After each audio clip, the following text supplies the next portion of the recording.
গল্পবিনাশ চ্যানেলের পক্ষ থেকে আপনাকে জানাচ্ছি অনেক অনেক শুভেচ্ছা এবং অভিনন্দন। শুরু করছি একটি ভৌতিক গল্প। উপমহাদেশের বিখ্যাত ঔপন্যাসিক বিভূতিভূষণ বন্দ্যোপাধ্যায়ের রচনায় একটি ভৌতিক গল্প এখন পরিবেশন করতে যাচ্ছি। তবে গল্পটি শুনতে শুনতে গল্পটি যদি ভালো লেগে যায় তাহলে লাইক, কমেন্ট এবং শেয়ার করতে ভুলে যাবেন না।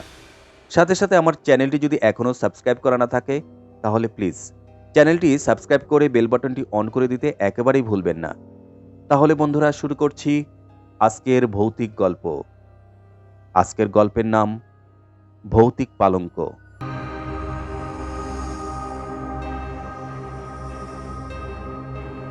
অনেক দিন পর সতীশের সঙ্গে দেখা। বেচারা হন্তদন্ত হয়ে ভিড় ঠেলে বিকালবেলা বেন্টিং স্ট্রিটের বাদিকের ফুটপাত দিয়ে উত্তর দিকে চলছিল। সমস্ত অফিসের সবেমাত্র ছুটি হয়েছে। শীতকাল, আধো অন্ধকার আধো আলোয় পথ চেয়েছিল। ক্লান্ত দেহে সাকরা গাড়ির মতো ধীরে ধীরে পথ ভেদ করে চলছিলাম। সহসা সতীশকে দেখে ওর জামাটা চেপে ধরে চিৎকার করে বলে উঠলুম, আরে সতীশ যে! সতীশ সবিস্ময়ে আমার পানে চেয়ে উঠে বলল, খগেন, মাই গড, আমি তোকেই খুঁজছিলাম। আমি বললাম, তার প্রমাণ আমাকে ধাক্কা দিয়ে তুই চলেই গিয়েছিলে আরেকটু হলে, ভাগ্যিস ডাকলাম। সরি, আমি একটু ব্যস্ত। সে তো বুঝতেই পারছি। তা কোথায় চলেছ শুনি? তোমাকেও আমার সঙ্গে যেতে হবে, বেশি দূর নয়, যাবার পথে সব বলবো। আশ্চর্য! না বললে শুনবো না, জোর করে নিয়ে যাব। ছোটবেলা থেকেই সতীশকে চিনি। কথা অনুযায়ী সে কাজ করে। তার শরীরে কিছু বল থাকায় প্রায় ক্ষেত্রেই সে বল প্রয়োগ করে স্বার্থসিদ্ধ করতে ভোলে না। অগত্যা তার সঙ্গে যেতে হলো। তার গন্তব্যস্থান খুব নিকটেই ছিল এবং সে তার উদ্দেশ্য খুব সংক্ষেপে ব্যক্ত করল। সেদিন সকালে খবরের কাগজে বেচাকেনার কলামে একটা বিজ্ঞাপন ছিল। একটি অতি আধুনিক এবং রহস্যজনক চীনা দেশীয় খাট অধিক মূল্যদাতাকে বিক্রয় করা হইবে। জগতে ইহা অদ্বিতীয়, সুযোগ হারাইলে অনুশোচনা করিতে হইবে। 2/3 স্ট্রিট। সতীশ তার পকেট থেকে বিজ্ঞাপনটা বের করে বলল, পড়ো। বুঝলাম, তা রহস্যজনক শব্দটার মানে কি? ওইটাই তো আমায় ভাবিয়ে তুলেছে, কোনো হদিশ করে উঠতে পারছি না। সতীশ চলছিল রাস্তার নাম দেখতে দেখতে। হঠাৎ সে লাফিয়ে উঠল, পেয়েছি, এই যে গলি। সন্ধ্যার স্তিমিত আলোকে সেই গলির পানে তাকিয়ে আমার সারা শরীরে কেন জানি না এক প্রকার শিহরণ জাগল। চীনা পল্লীর চীনা আবহাওয়ায় রহস্যজনক খাট। সতীশের হাতটা ধরে বললাম, খাটে কাজ নেই সতীশ, চলো ফিরে যাই, আমার বাঙালি খাট বেঁচে থাকুক। সতীশ প্রবল বেগে একটা ঝাঁকুনি দিয়ে বলে উঠল, ভীতু কোথাকার, এতটা এগিয়ে এসে কখনো ফেরা যাবে না। গলির মোড়ের ডান পাশে একটা নিম গাছ ভূতের মতো মাথা উঁচু করে দাঁড়িয়েছিল। ওদিকে ডাস্টবিনের মধ্য থেকে যত সব অখাদ্য কুখাদ্যের একটা উৎকট গন্ধ ভেসে আসছিল। অন্নপ্রাশনের ভাত যেন ঠিকরে বের হয়ে আসতে চাইল অসহ্য যন্ত্রণায়। নাকে রুমাল চাপাতে কোনো মতে পথ চলতে লাগলাম। একটা দমকা বাতাস বিভ্রান্ত হয়ে আচমকা দক্ষিণ দিক থেকে ভেসে এসে আমাদের শরীরে যেন আছাড় খেয়ে পড়ল। মাথার উপর দিয়ে কয়েকটা বাদুড় ডানার শব্দ করতে করতে উড়ে গেল। দুটো অভিভাবকহীন কুকুর এই অনধিকার প্রবেশকারীদের পানে চেয়ে বৃষ্টি সুরে অভিযোগ করতে লাগল।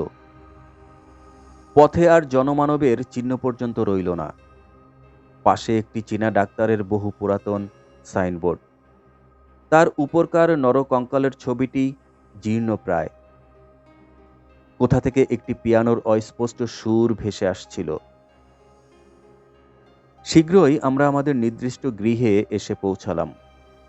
অমন বাড়ি আর আমার জীবনে কখনো দেখিনি। ইট বার করা, পঙ্গুপ্রায়। বহু প্রাচীনকালের সাক্ষ্য নিয়ে দাঁত বার করে দাঁড়িয়েছিল। হয়তো নবাব আলীবর্দী খাঁর আমলে এই বাড়ির ভিত্তি স্থাপন হয়েছিল। ভাঙা ফটক দিয়ে অতি সন্দর্পণে ভেতরে প্রবেশ করলাম। বাড়ির ভেতরে গিয়ে আমি অবাক হয়ে গেলাম। এত লোক এখানে কোথা থেকে এলো?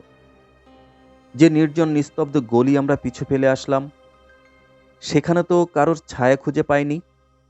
ভৌতিক কাণ্ড নাকি? সকলের মুখে কৌতূহলের ছাপ বর্তমান ছিল। নানা জাতীয় লোক সেখানে সমাবেত হয়েছিল। এতগুলি লোক, কিন্তু কারোর মুখে একটি কথা নেই। সূচ পর্যন্ত পড়লে তার শব্দ শোনা যায়। ঘণ্টাখানেক পর একটি বৃদ্ধ মোটা চীনা আমাদের পথ প্রদর্শন করে নিয়ে গেল। তার মাথার একটি চুলও কাঁচা ছিল না। তার সামনের উপরের দুটি দাঁত সোনা দিয়ে বাঁধানো, আর বাম হাতের উল্কিতে একটি ভোজালের ছবি। সে আমাদের ইশারা করে অনেকগুলো ঘর পার করে সেই খাটের ঘরে নিয়ে গেল। বাড়িটি ছিল একটি দুর্ভেদ্য দুর্গের মতো, চারিদিকে গোলক ধাঁধা।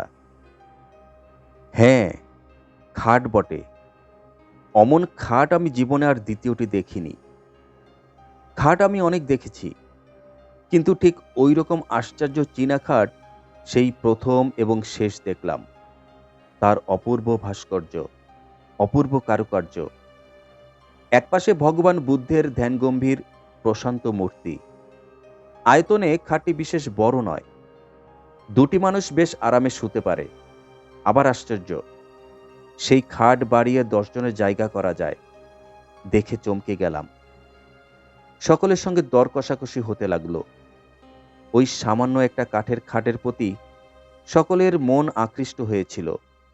কেনবার জন্য সকলের কি যে ব্যাকুলতা! দাম হু হু করে বাড়তে লাগলো।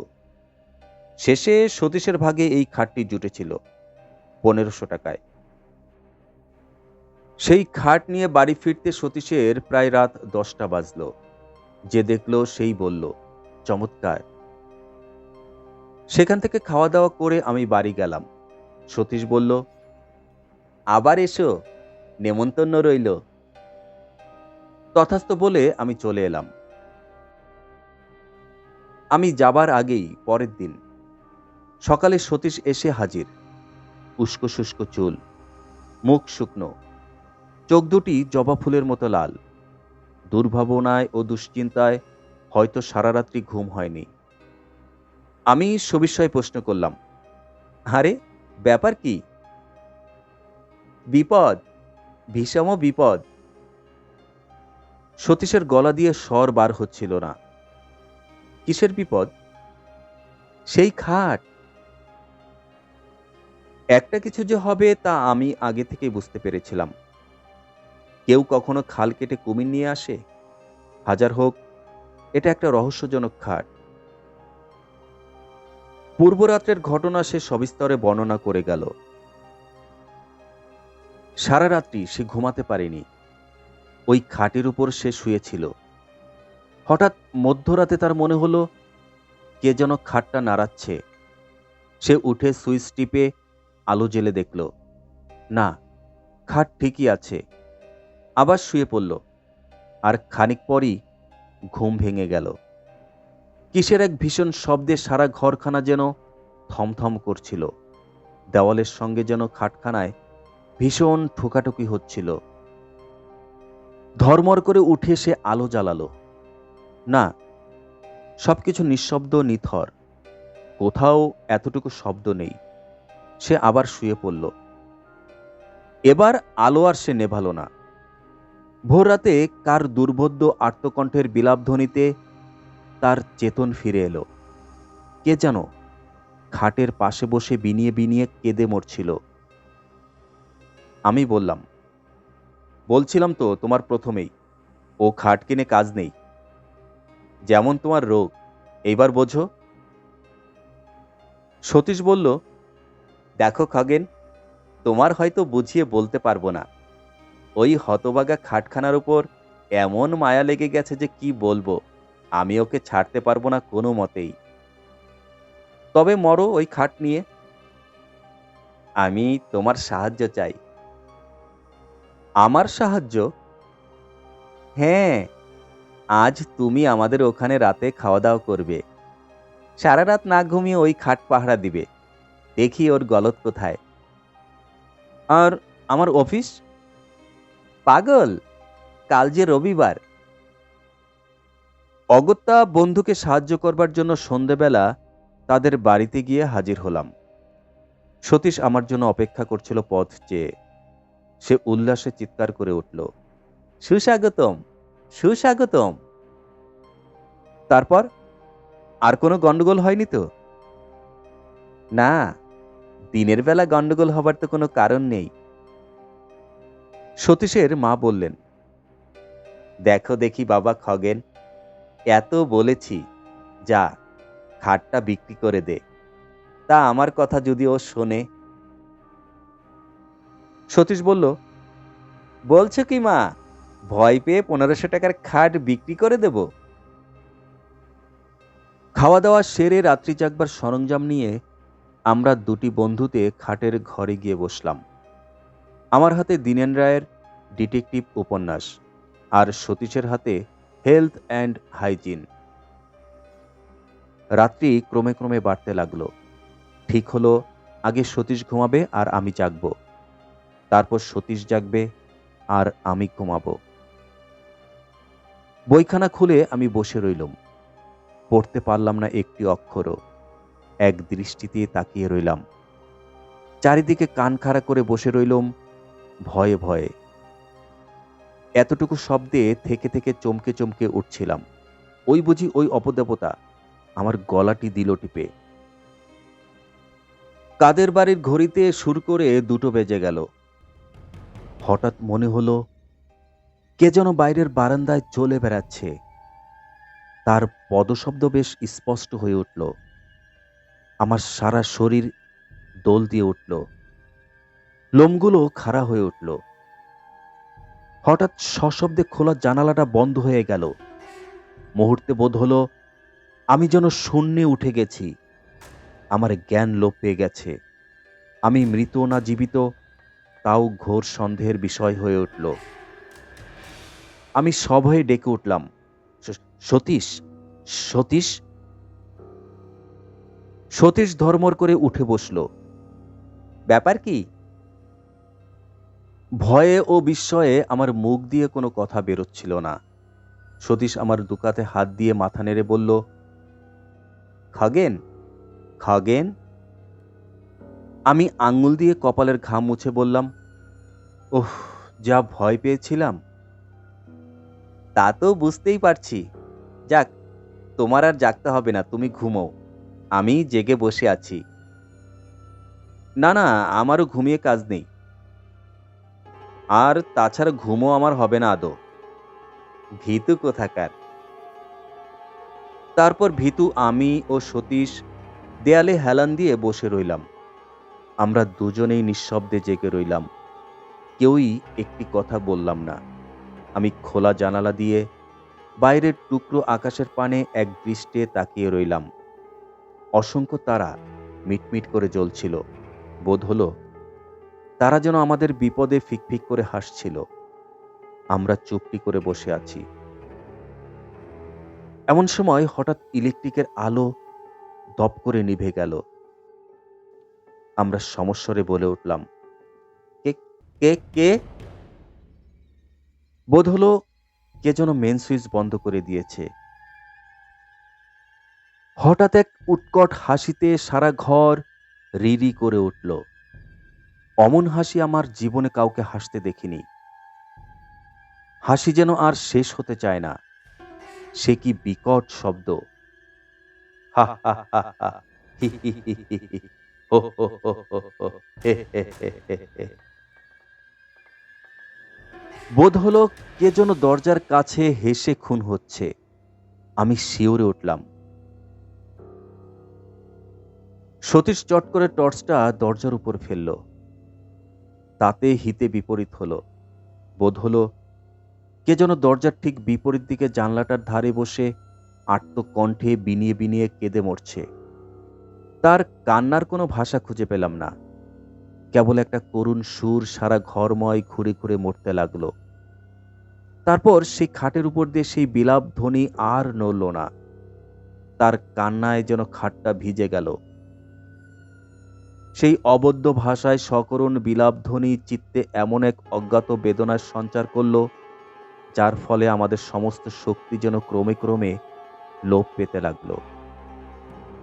মনে হলো কে যেন ক্লোরোফর্ম দিয়ে আমাদেরকে অজ্ঞান করে দিচ্ছে। আমরা যেন ধীরে ধীরে অচেতন হয়ে পড়ছি। সতীশের সাহসটা ছিল একটু বেশি, তাই সে খাটের উপর টর্চ ফেলে গর্জে উঠল, কে কে ওখানে? কিছুই দেখা গেল না। কেউ সাড়া দিল না। সহসা সেই খাটখানা ঘরময় দাপাদাপি শুরু করে দিল। মনে হলো অগণিত নরকঙ্কাল যেন তার চারপাশে নৃত্য করে মরছে। তাদের হাড়ের খটখট শব্দে কানের পর্দা ছিঁড়ে যাবার উপক্রম হলো। আমার বুকের ভেতরটা টনটন করতে লাগলো কিসের জন্য বেদনায়। বোধ হলো হয়তো বুকখানা ভেঙে চুরমার হয়ে যাবে। একটু একটু করে আমার জ্ঞান হারিয়ে গেল। তারপর কোথা দিয়ে কি হয়ে গেল তা ঠিক বুঝতে পারলাম না।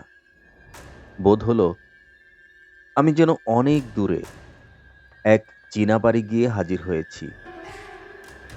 একটি ছোট্ট ঘরে তখন সেই গভীর রাত্রে টিমটিম করে একটি দ্বীপ জ্বলছিল। ঘরের মেঝের ওপরে একটি লোক মুমূর্ষু অবস্থায় পড়ে রয়েছে। একটি ছেঁড়া মাদুরের উপর তার সেই রোগ পাণ্ডুর মুখখানা দেখে আমার বড় মায়া হলো। রোগে ভুগে ভুগে বেচারা কঙ্কালসার হয়ে গেছে। তার পাশে বসেছিল তার স্ত্রী বলেই বোধ হলো। চেহারা কিন্তু তার স্বামীর 4 গুণ। একটা মস্ত টুলের উপর বসে সে ঢুলছিল। তার পাশেই আমাদের এই খাটখানা দেখে আমি অবাক হয়ে গেলাম। 7 সমুদ্র 13 নদী পার করে এটাকে কে এখানে নিয়ে এলো? হঠাৎ স্ত্রীলোকটি বিকট এক হা করে হাই তুলল। তারপর দুটো সশব্দ তুড়ি দিয়ে একবার ঘরের চারিদিকে চেয়ে দেখল। দেখলাম তার স্বামী ইতিমধ্যে উঠে সেই খাটের দিকে এগিয়ে গেছে চুপি চুপি। চৌকিতে ক্রুদ্ধা বাঘিনীর মতো তার স্ত্রী তাকে জোর করে খাট থেকে নামিয়ে বিছানায় ফেলে দিল। সে ভীষণভাবে গর্জন করতে লাগলো, আর আর স্বামী ব্যাকুলভাবে অনুনয় করতে লাগলো ওই খাটের পানে অঙ্গুলি সংকেত করে। বোধহয় সে খাটে উঠতে চায়, কিন্তু তার স্ত্রী তাকে কিছুতেই উঠতে দেবে না। উত্তেজনায় কাশতে কাশতে তার মুখ দিয়ে এক ঝলক রক্ত বেরিয়ে এলো। আমি শিউরে উঠলাম। তারপর লোকটার মাথাটা বিছানায় লুটিয়ে এলো, আর সে উঠল না। তার স্ত্রী তার পাশে বসিয়ে বিনিয়ে বিনিয়ে কাঁদতে লাগলো। যখন জ্ঞান ফিরল, দেখলাম ভোরের আলো চারদিকে ভরে গেছে। দেখলাম সতীশের মা আমার চোখে মুখে জলের ছিটা দিচ্ছেন। তিনি আমার জ্ঞান ফিরে আসতে দেখে বললেন, খগেন, বাবা খগেন। আমি বললাম, আমি কোথায়? নিচের ঘরে। সতীশ কোথায়? সতীশের এখনো জ্ঞান হয়নি। তারপর শুনলাম রাত্রি 4টা নাগাদ আমরা নাকি দুজনের সদর দরজায় এসে মাটিতে পড়ে গোগো করতে থাকি। সতীশের মা বাইরে এসে এই অবস্থা দেখে চিৎকার করে কাঁদতে আরম্ভ করে দেন। পাকা 3 ঘন্টা তদারক করার পর আমাদের জ্ঞান হয়। ডাক্তার এসে বলে গেছেন, ভয়ের কোনো কারণ নেই, একটা সাডন শক আর কি। জ্ঞান হলে একটু ব্রোমাইড দিলেই সব ঠিক হয়ে যাবে। সতীশের জ্ঞান হতে সেও সেই আমার মতো অবিকল উদ্ভট স্বরে কথা বলে গেল। আমি বিস্ময় সকলের পানে তাকিয়ে রইলাম। সতীশের মা বললেন, আগে এই সর্বনাশে খাটটাকে বিদায় করো বাবা, খাট বিক্রির একটা বিজ্ঞাপন দেওয়া হলো। পরের দিন বিকেলে অসংখ্য লোক বাড়ি ছেয়ে গেল। খাটটা বিক্রি হলো শেষ পর্যন্ত ২,০০০ টাকায়। এক ইহুদি সেটা কিনে নিয়ে গেল। যাক, মাঝখান থেকে কিছু লাভ হলো। বিক্রি না হলে শেষ পর্যন্ত হয়তো ওটা বিলিয়ে দিতে হতো। এখনো মাঝে মাঝে সেই রহস্যজনক খাটের কথা ভাবি। একবার মনে হয় সেটা এখন কার কাছে আছে খোঁজ করি। এই অতৃপ্ত আত্মা, যাকে তার দুর্দান্ত স্ত্রী কোনো ক্রমেই ব্যাধির ভয়ে খাটের উপর জীবিত অবস্থায় শুতে দেয়নি, সে কি আজ তৃপ্ত হয়েছে?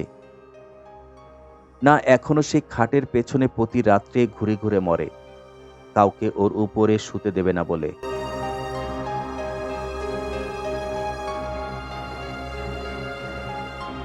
এতক্ষণ সাথে থেকে গল্পটি উপভোগ করার জন্য আপনাকে অসংখ্য ধন্যবাদ। গল্পটি নিশ্চয়ই আপনার কাছে অনেক ভালো লেগেছে, অথবা গল্পটি কেমন লাগলো তা অবশ্যই কমেন্টস করে জানাবেন। গল্পটি যদি ভালো লেগে থাকে তাহলে গল্পটিতে একটি লাইক দিয়ে গল্পটি শেয়ার করে দিবেন অন্যান্য সকলের জন্য।